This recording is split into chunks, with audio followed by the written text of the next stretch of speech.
Olá, como é que vocês estão? Sejam muito bem-vindos, o meu nome é Ana Luz e eu vim falar de livros novamente nesse canal. E dessa vez eu vim trazer um projeto de releitura muito antigo que eu quero retomar, que é Dias Crônicas de Nárnia. Eu nunca li toda a série, mas há muito tempo eu tinha vontade de tentar retomar porque em algum momento da minha vida eu abandonei e não me conectei com a série, esperava uma coisa, encontrei outra completamente infantil porque eu já era adolescente quando eu comecei a ler, enfim. Então eu decidi retomar e eu comecei por esse livro aqui, que é O Leão, a Feiticeira e o Guarda-Roupa, que sim, é o segundo volume, já vou falar mais sobre isso, mas eu adianto que, assim como da primeira vez, eu achei essa leitura bem mais ou menos, porém um pouquinho mais envolvente, no sentido de que dessa vez eu de fato quero continuar a série, eu não quero só revisitar para ver se dessa vez eu gosto. Eu reconheço que é um livro importante e que eu quero sim dar continuidade à série, mas bora logo contextualizar porque eu acho que esse vídeo vai ficar um pouquinho longo. Então esse livro aqui ele foi publicado em 1950, logicamente foi escrito antes, só que eu nunca encontrei em nenhum momento, em nenhum lugar da internet, uma data exata de quando esse livro foi escrito. Todos os lugares que eu via diziam que foi escrito em meados da década de 40.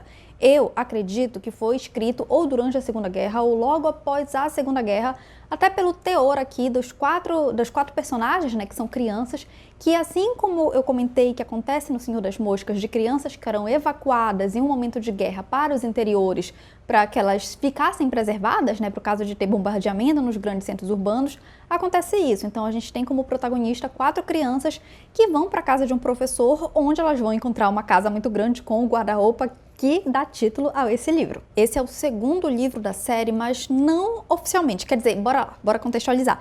Esse daqui foi o primeiro livro a ser publicado, porque C.S. Lewis não imaginou que faria uma série, embora o final desse livro mostre sim meio que uma margem para continuação. Acho que ele deixou ali para ver se ia ter público, para ver se ia ter retorno, para que ele continuasse publicando coisas dentro desse universo de Nárnia. Mas a priori, esse daqui era um livro único. E o motivo de eu ter começado pelo segundo livro, na ordem cronológica, é porque a primeira vez que eu tentei ler essa série foi seguindo a tal ordem. E eu confesso que eu queria recomeçar, mas eu não estava afim de começar pelo Sobrinho do Mago, que teoricamente é o primeiro livro, porque eu acho que esse livro é menos, assim, envolvente em comparação a esse. Inclusive, antes de fazer essa tentativa, eu pesquisei sobre qual seria a melhor ordem de fato, e eu descobri um vídeo de uma moça chamada Luciana Lachance. Eu acho que é assim o nome dela, eu não sei, eu vou deixar aqui linkado. E ela explica, inclusive, que das duas ordens, a melhor para quem está começando ou para quem é bem criança é, de fato, essa ordem da publicação que começa no segundo livro, porque o C.S. Lewis, como eu falei, ele não pensou de fato em fazer uma série, teoricamente, né, lá atrás. Então ele foi publicando em uma ordem desconexa, onde os 3 primeiros livros são realmente um sequência do outro, que contam a história dessa família, só que os outros são meio que alguns são prelúdios e os 2 últimos são a origem e o fim de Nárnia. Só que da feita que a saga estava completa, a editora decidiu que seria mais fácil de vender, organizando cronologicamente e colocando uma numeração de fato para os livros, porque muita gente lia só a trilogia dessa família aqui, então a galera meio que não sentia necessidade de seguir adiante. Então essa moça nesse vídeo explica tudinho, então que essa ordem cronológica é mais editorial e comercial do que de fato essencial para a forma como você lê os livros, e ela indica começar pela ordem de publicação por ser mais cativante, né? E eu devo concordar que, tendo essa lembrança de ter lido O Sobrinho do Mago e O Leão, a Feiticeira e o Guarda-Roupa, O Leão, a Feiticeira e o Guarda-Roupa é realmente mais interessante de apresentar. Mas como eu disse, por muito tempo mesmo que todos os livros já tivessem sido publicados, muita gente focava só na trilogia dos irmãos, tanto que esse aqui é o livro mais famoso e mais lido de toda a série de Nárnia e talvez, acho que o mais adaptado também. Então, eu acredito que justamente por esse daqui ser o mais famoso, a Disney tentou começar já por ele, embora Nárnia não tivesse um grande foco editorial aqui, não tivesse muito público, lá fora é um livro assim bem básico de quem está aprendendo a ler, é um livro infantil que faz parte da galera que fala inglês, sabe? De quem tá crescendo, se tornando leitora. Eu chuto em uma comparação assim bem leiga, porque eu não pesquisei dados, que é tipo o que a Turma da Mônica é para nossa realidade enquanto a gente está aprendendo a ler, se formando enquanto leitor. Eu acredito que, nas medidas proporções, né, de que um é um quadrinho e outro é um livro, Nárnia faça parte também da formação do leitor lá de fora, né, dos países que falam inglês dessa forma. Dado esse panorama de por que eu escolhi essa ordem de leitura, vamos falar então de As Crônicas de Nárnia, que é como se fosse um grande conto de fadas, com o diferencial de que esse é um livro baseado na Bíblia. E não dá para falar de Nárnia sem pontuar esse fato, porque C.S. Lewis, ele é meio que famoso por ser um cristão. Ele amava ser cristão, ele era viciado em ser cristão. O que aconteceu? Ele, por muito tempo, foi ateu. E trabalhando no departamento de literatura de Oxford, da universidade, ele era muito amigo do Tolkien. Sim, o Tolkien que escreveu O Senhor dos Anéis, eles eram muito amigos e Tolkien era cristão. E ajudou o C.S. Lewis nesse processo de conversão ao cristianismo. E quando o C.S. Lewis se converteu, ele ficou realmente viciado em ser cristão.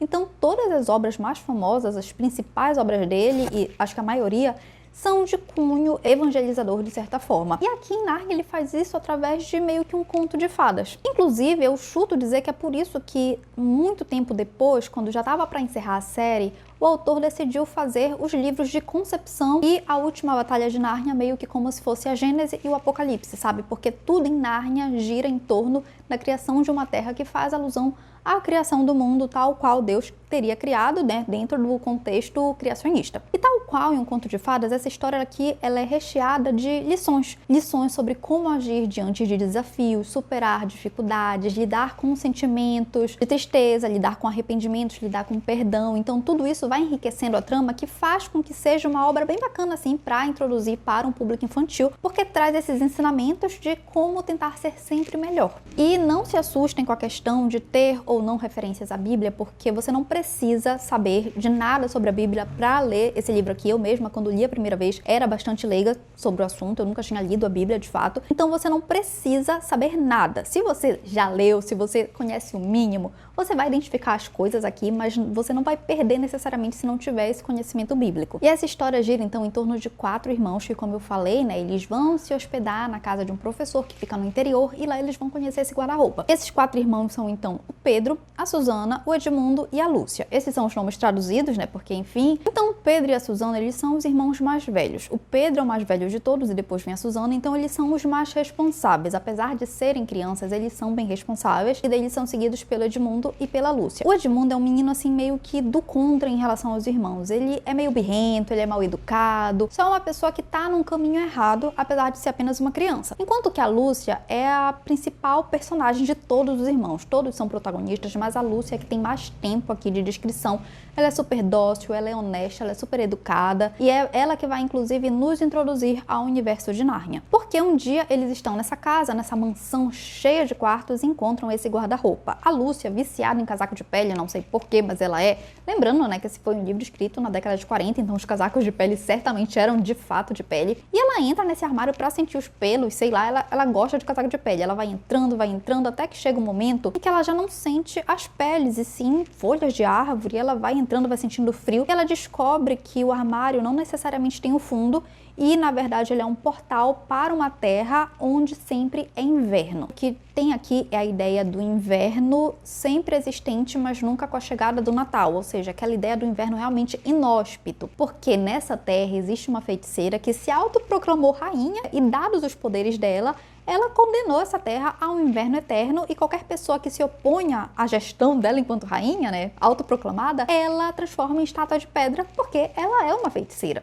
Então ela basicamente vive em um castelo que ela ocupou, porque sim, e várias estátuas ocupam o castelo dela também como decoração. E essas estátuas, logicamente, são os inimigos ou súditos que não se comportaram como deveriam na visão dela. Inclusive, a explicação para o fato de que é sempre inverno, mas nunca Natal, é porque o poder da feiticeira está tão grande que ela consegue repelir a chegada do Papai Noel em Nárnia. Enfim, e a Lúcia vai lá para Nárnia, ela conhece o Senhor Túminos, que é um fauno, ou seja, é um ser que é metade humano, metade bode, não é exatamente um humano. Ela faz então uma amizade com o Senhor Túminos e ela descobre que a feiticeira é a dita rainha de Nárnia, apesar dela não ser rainha coisa nenhuma, e que nem um humano pode estar em Nárnia. A Lúcia descobre isso e volta para casa.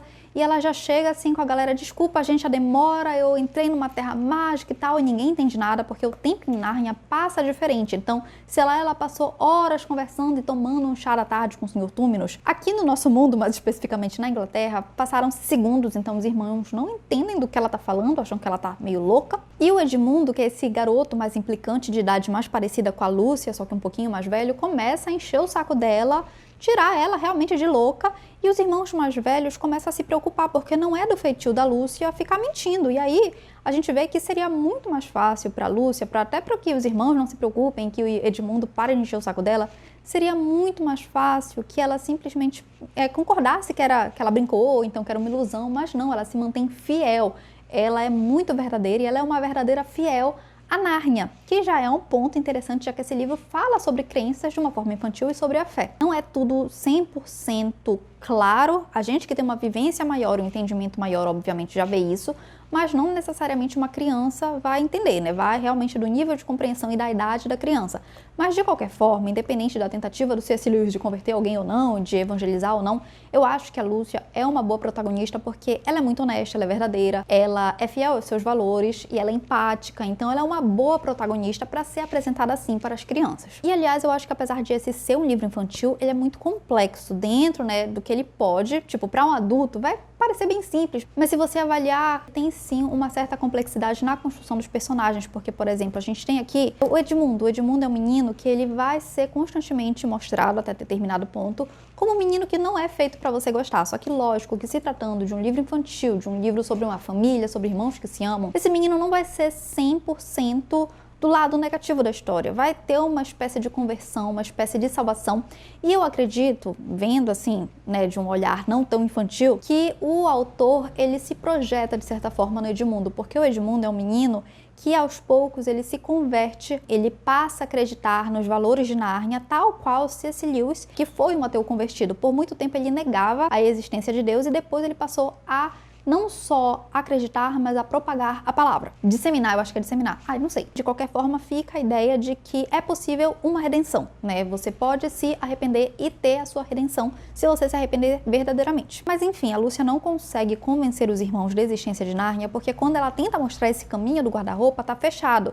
O que já mostra que Nárnia só se mostra para alguém quando ela quer. Nárnia não se mostra para qualquer um. Então a Lúcia em determinado momento consegue abrir esse guarda-roupa e para ela a passagem, quando ela tá sozinha, a passagem sempre se abre. Então ela volta a Nárnia para conversar com seu amigo, né? Ela ficou muito amiga do Sr. Túminos, e o irmão dela, Edmundo, vê ela entrando no guarda-roupa e decide ir atrás. E como a passagem se abriu para Lúcia, acaba permanecendo aberta para o Edmundo também, que vai logo. Então, enquanto a Lúcia vai ter o seu chá da tarde com o Túminos, o Edmundo encontra a dita feiticeira branca, que se apresenta para ele como um ser teoricamente bondoso, e para convencê-lo, inclusive, até para persuadi-lo a falar mais, porque ela vê que é um humano claramente em Nárnia e ela não aceita humanos em Nárnia, ela começa a investigar quem é ele, aí descobre que ele tem irmãos, que a irmã já conheceu o Sr. Túminos, o que já traz problema para o Sr. Túminos, e ela consegue isso através de um manjar turco, porque ela dá de comer e é um manjar delicioso que quanto mais ele come, mais ele deseja aquilo e mais ele fala o que a feiticeira quer ouvir. Ela começa a prometer de que ela não tem filho, então ela quer transformá-lo em um príncipe, mas ela só faria isso, né, fazer ele morar no castelo e se tornar príncipe, se ele levasse os irmãos dele. Por quê? Porque ela não quer criança, ela fica realmente encucada com o fato de ter crianças com acesso a Nárnia. Então Edmundo promete para essa feiticeira de que ele vai voltar para a terra dele, vai chamar os 4 irmãos para irem para Nárnia e vai apresentar esses irmãos para a feiticeira. Só que passando esse momento de gula imensa do tal do manjar turco que a feiticeira fica oferecendo para ele o tempo todo, quando ele chega na Inglaterra, o orgulho dele é muito grande. Veja que o Edmundo ele é cheio de todos os pecados, né? Orgulho, gula e tudo mais. Então, quando ele chega, ele fica com vergonha de assumir que ele de fato esteve em Nárnia, porque ao assumir isso, ele vai ter que dar razão para Lúcia. E ele zoou tanto a Lúcia, perturbou, infernizou a vida da garota todo esse tempo. Então ele não quis assumir para os irmãos mais velhos que a Lúcia estava certa. Então ele desmente, a Lúcia encontrou ele em Nárnia, ela quer usar ele então como prova, dizendo, o Edmundo esteve lá comigo, é a prova de que de fato Nárnia existe. Só que o Edmundo diz que ela é louca, tira ela pra maluca e então nada feito. E existe um negócio lá na Inglaterra que é meio comum, que essas mansões históricas e tudo mais, por mais que tenha gente morando dentro, tem uma parte que é aberta à visitação, dependendo da relevância, de quão grandiosa é a mansão, enfim, qual a importância histórica do lugar. Existem salas e espaços que são abertos à visitação. E um dia está acontecendo uma visitação nessa mansão em que eles se encontram, e a governanta, que não gosta de criança, está fazendo o tour guiado. E para sair do caminho e não levar bronca da governanta, eles se escondem na bendita sala do guarda-roupa, porque é a primeira sala que eles encontram. Eles se escondem no guarda-roupa e dessa vez Nárnia se mostra a todos eles. Então eles vão entrando, e quando vem já estão no inverno, já não tem mais casaco, só tem árvore. e tá muito frio, então eles pegam os casacos de guarda-roupa e vão desbravando Nárnia, acreditando já na Lúcia, né? Porque a Lúcia sempre defendeu a ideia da existência de Nárnia. Então eles vão visitar o Sr. Túminos e ao chegar na casa do Sr. Túminos, eles descobrem que a casa foi toda invadida e o Sr. Túminos não se encontra. Por quê? Porque quando Edmundo esteve em Nárnia, ele dedurou toda a interação do Sr. Túminos com a Lúcia. Eles, logicamente, ficam muito preocupados, afinal de contas, ele era um amigo da Lúcia. Logo, o Pedro e a Susana ficam 100% a favor da Lúcia, acreditam piamente nela e que o Sr. Túminos, coitado, tá em perigo. E nisso, eles ficam ali meio que perdidos, sem ter o que fazer, e conhecem um castor falante, lógico, né, porque, enfim, é uma terra mágica, e o castor os chama para conversar na casinha dele, na toca dele, junto com a esposa dele, a senhora Castor. Porque nessa terra tudo tem ouvidos, até as árvores, e algumas árvores estão do lado da rainha, então é muito perigoso que eles tenham uma conversa tão grande lá. Então eles vão para a casa do Sr. Castor, e lá o Sr. Castor explica o que aconteceu com o Sr. Túminos e que Aslan finalmente está voltando. A figura de Aslan aqui é equivalente à figura de Deus, porque a chegada de Aslan acabaria com o reinado de terror da feiticeira, então existe toda uma mitologia aqui em relação a Aslan. Inclusive, quando o Castor fala de Aslan, ele diz assim, ó, que Pedro, ao ouvir Aslan, sem nem ver, só de ouvir esse nome, sem saber do que se tratava, ele se sentiu valente e vigoroso. Susana sentiu como se uma música deliciosa tivesse enchido o ar. Lúcia teve o mesmo sentimento que se desperta com a chegada do verão, ou seja, todos eles tiveram sensações maravilhosas só de ouvir o nome de Aslan. Mas Edmundo, que nega tudo aquilo, que ele está ouvindo todo o relato do Castor, mas ele prefere acreditar que a feiticeira tá do lado bom, na verdade não é nem que ele acredite, ele prefere acreditar, sabe? Ele sente que no fundo ela não é uma boa pessoa, mas ele quer acreditar que ele tá do lado certo da história, porque ele ainda não falou pra ninguém que ele teve essa conversa com a feiticeira. E aí diz que Edmundo experimentou uma misteriosa sensação de horror ao ouvir o nome de Aslan, porque Edmundo teme o desconhecido, Edmundo ainda teme Deus, tem essa sensação de negação. Por quê? Porque ele ainda tá na fase de ser ateu, com a qual eu acredito C.S. Lewis se identificava. Como Nárnia é uma terra cheia de mitologia própria, profecias próprias, leis próprias, fica claro que a chegada desses irmãos dá decreto à profecia, ao início da profecia, na verdade, do fim do reinado da feiticeira e a chegada de Aslan. Então, aos poucos, a gente vai vendo que esse inverno vai sumindo e que vai se formando um clima propício para uma batalha de poder. Aliás, antes de dar seguimento ao restante do vídeo, eu queria pedir para você se inscrever se você ainda não é inscrito. Eu vou deixar um QR Code aqui, caso você esteja vendo na televisão, para escanear e já vai abrir direto o meu canal no YouTube. Eu agradeço muito e também, se você estiver gostando, dá um like. E eu tô dando esse aviso agora porque, a partir de agora, eu vou falar sobre questões um pouquinho polêmicas, que não necessariamente eu encaro como spoiler, mas que pode ser. Então, se você quiser se despedir aqui de mim, tudo bem, eu vou entender. O primeiro ponto delicado que eu penso ao ler Nárnia é, por exemplo, a aparição do Papai Noel, porque quando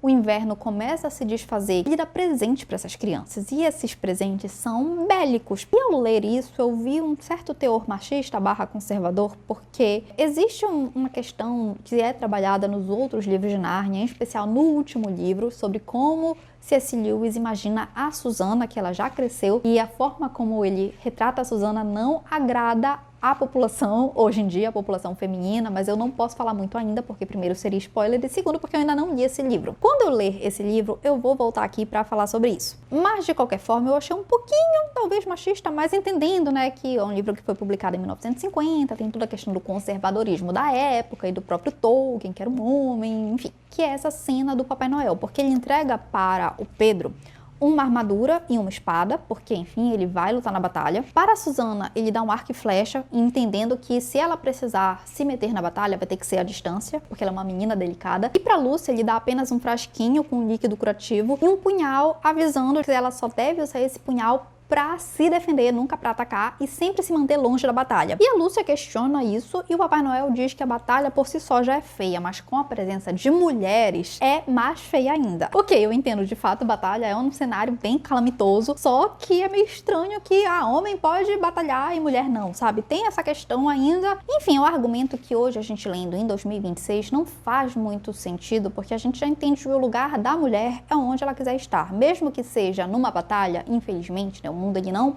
está em paz. Então, se uma mulher quiser ir para a batalha, ela pode ir para a batalha, assim como ela pode trabalhar fora de casa, ela pode trabalhar dentro de casa, ela pode ser dona de casa e cuidar do marido e dos filhos, porque o lugar da mulher é onde ela quiser estar, desde que seja de acordo com a lei, lógico, né? Não vou ser maluca aqui também. Mas então é uma coisa que, quando a gente lê isso associado às críticas de como o autor representa a Susana lá na frente, né? Eu sabendo dos spoilers, eu fico meio, talvez um certo machismo, mas entendendo que precisa sim ser feito o recorte do período, da época e tudo mais. Outra coisa que eu considero um pouquinho polêmica, porque me surpreendeu, é que em uma cena de batalha, em uma cena muito específica, tem uma violência que parte do Pedro, o herói da história, uma criança. Não é uma violência contra um ser humano, até porque só existem eles ali de seres humanos, mas não deixa de ser uma violência, e me surpreendeu isso porque eu achei meio ousado colocar isso num livro infantil. Mas essa questão me deixa um pouquinho em dúvida, porque eu não fui uma criança que tive contato com a Bíblia. E eu sei hoje, lendo a Bíblia depois de adulta, eu entendo que é repleta de partes violentas. O Antigo Testamento, em especial, é pura violência. Então eu não sei se esse Lewis, ao tratar de uma história cristã, deixou a violência aqui como, de fato, também tem na Bíblia violência, e tudo bem, eu não sei se eu tô pensando muito sobre isso, porque, de fato, talvez quando a gente é criança, a gente recebe a violência e não pensa muito. Por exemplo, eu sempre soube que Jesus foi crucificado. Isso é extremamente violento. Só que chegou um momento que isso foi tão enraizado e propagado que eu já ignorei. Eu já entendi isso, não fiquei mais chocada.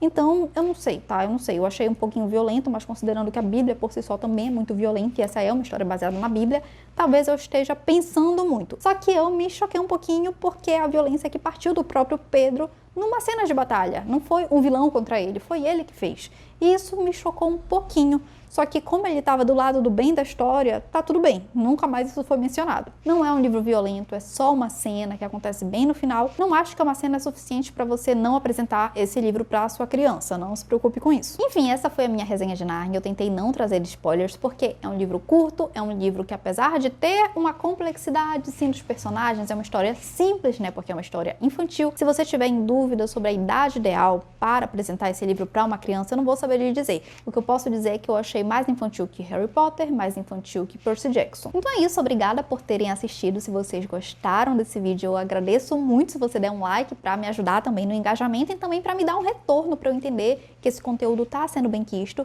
Se você gostou desse vídeo, quiser conhecer outros, você vai estar muito convidado. Você também pode se inscrever, como eu já falei anteriormente. E lembrando que se você quiser ter uma noção de como começar a ler Nárnia, tá aqui o vídeo da moça e também eu coloquei 2 artigos. Um tá em português dizendo sobre a simbologia em Nárnia, né? Lembrando que é uma história que é meio conto de fadas, meio que metáfora bíblica. E um que infelizmente está em inglês, mas você pode traduzir, né, no Google Tradutor, que fala sobre o empoderamento infantil em As Crônicas de Nárnia, mais em especial nesse livro aqui. Então é isso, gente. Muito obrigada por ter me acompanhado, por ter assistido até aqui. Esse é o primeiro vídeo que eu gravo esse ano, ainda não desmontei a minha decoração de Natal. Então, feliz ano novo pra vocês, pra mim também, pra todos nós. E até a próxima. Tchau, tchau!